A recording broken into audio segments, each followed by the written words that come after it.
Hi guys, hope you're doing really well. We're going to be continuing our series today, The Story of the Bible. Today our theme is priests and kings.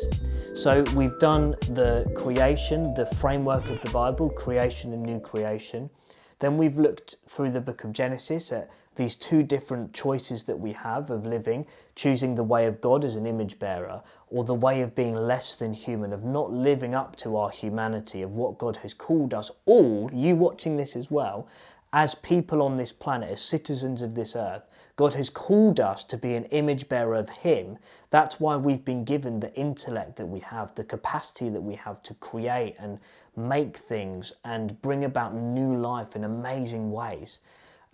So that's what God has called us to. But if we choose to not live in that way, the results are disastrous. And we can see that not only in the Bible, but also throughout history.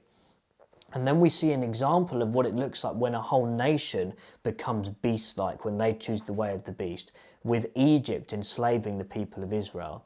But then God uses a man called Moses. He takes him out of this ark that he uses to protect him, and he's taken into Pharaoh's house, the kind of centre of this beast-like empire's power. And he breaks free from that and brings his people out of slavery, and God redeems, which means he doesn't just restore them to being a nomadic people, but he gives them their own nation. And so he redeems them. He makes it even better than the people could have ever imagined. And so that leads us into where we are today, where the people of Israel going through the wilderness on their journey to becoming a nation, becoming a people that will be image bearers of God to the world, because that is what God's plan for the people of Israel was all along. So we pick up the story in Exodus chapter 19 today, and God is talking to Moses on Mount Sinai, and God is talking to Moses on Mount Sinai, and he says this: "Now if you, the people of Israel, do two things," there's two conditions to this, "if you obey me fully and keep my covenant, if you do those two things, then out of all of the nations of the world, you, Israel, will be my treasured possession. Although the whole earth is mine, you will be for me a kingdom of priests and a holy nation." So God's plan is to take this group of people that were enslaved and fulfill his promise that he had given to Abraham and say, "I'm going to take you out from all of the nations, set you apart and make you holy." That's what holy means. It means set apart from everything else. "And I'm going to make you a kingdom of priests." So I don't want you guys to do things the way that the rest of the world does things, making kingdoms through violence and domination. I want you guys to show the world another way of being human. And so that's what God has called Israel. He's laid it out there for them. And so Moses went back to the people. He summoned the elders of the people, and he set before them the words that God had spoken to him. And the people all responded together, "We will do everything the Lord has said." So Moses brought their answer back to the Lord. And God says, "Okay, great. What I want you to do then is go away and consecrate the people," our word for this channel, "set them apart, get them ready to then meet with me, and I'm going to show up and I'm going to speak with you, Moses, so that all of the people can see this is how I want to have communion with God." And so we can see God wants to have this communion with people once again, just like in the Garden of Eden, and he's working to try and make that possible. And step one of the plan, well, there's been a few steps up until this point, but the next step in the plan is to call out the people of Israel, make them his treasured possession, to show the rest of the world, we are bearing the image of God. This is the relationship that God wants with all of humanity. The plan wasn't for that to stay within Israel, but for them to be evangelists of this relationship with God that would then spread out to the rest of the world. But sadly, although the people do say, yeah, we'll do that. That sounds really good, God. We're happy to be your kingdom of priests and your holy nation. It says in, the story goes on, and in Exodus 20, the 10 Commandments have been given. But in the context of how God speaks to Moses and when the people are watching, they're terrified. And it says, "When the people saw the thunder and lightning and heard the trumpet and saw the mountain in smoke, they trembled with fear. They stayed at a distance, and they said to Moses, Speak to us yourself and we will listen. But do not have God speak to us or we will die. So the people are terrified. They don't want to be a kingdom of priests. But Moses tries to console them, and he says to them, do not be afraid. God has come to test you so that the fear of God will be with you and keep you from sinning.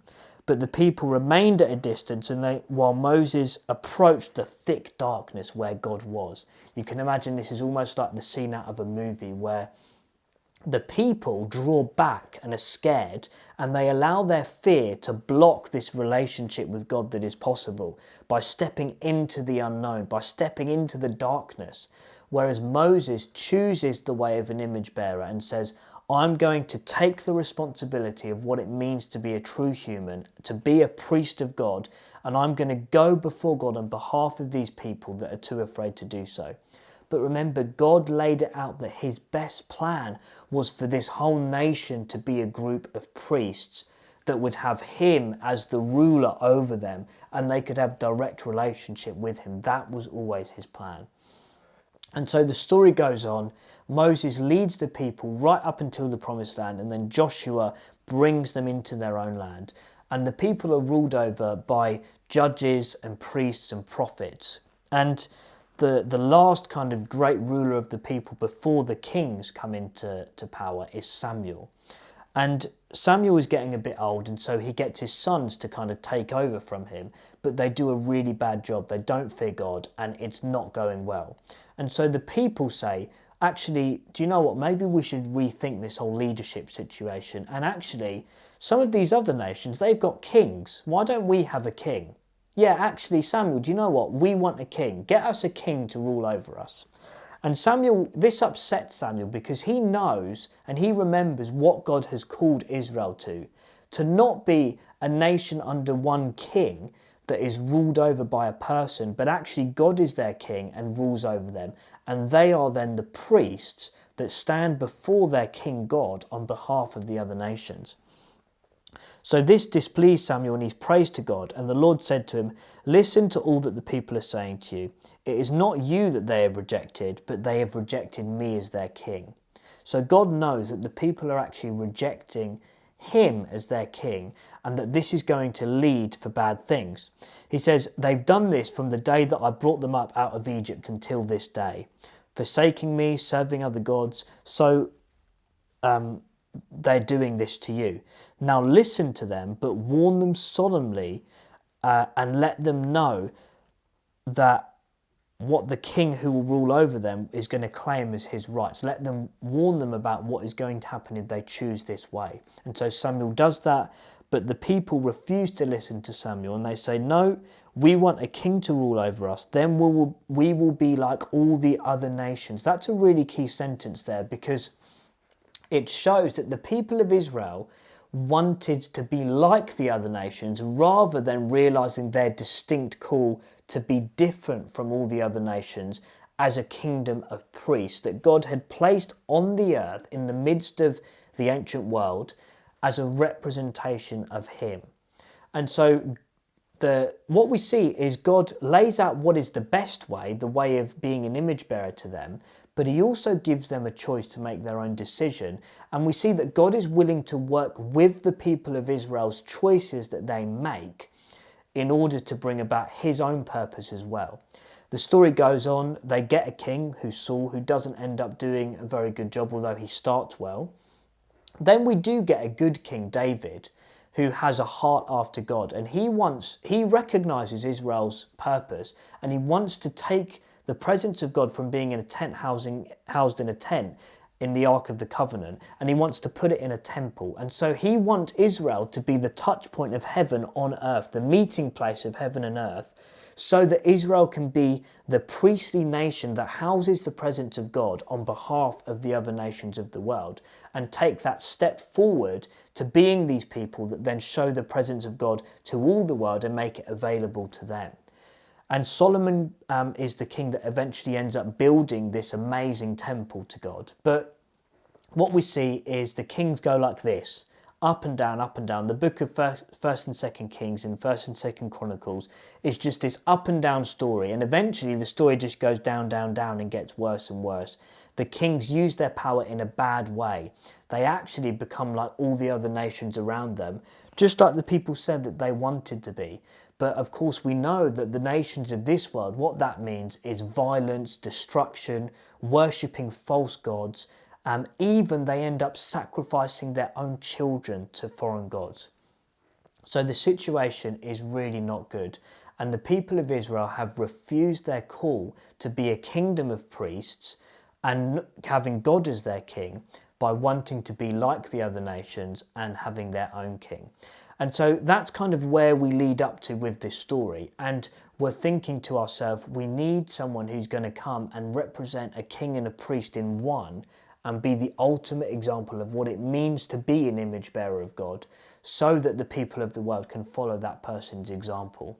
So we will obviously get to that in due course, but next week we're going to see what the consequences are of some of the kings of Israel's actions. So make sure that you tune in next week to see what I call the hinge of the Bible.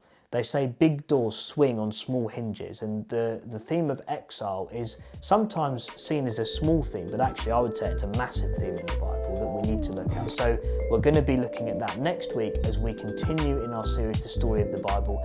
Thank you so much for watching our video today.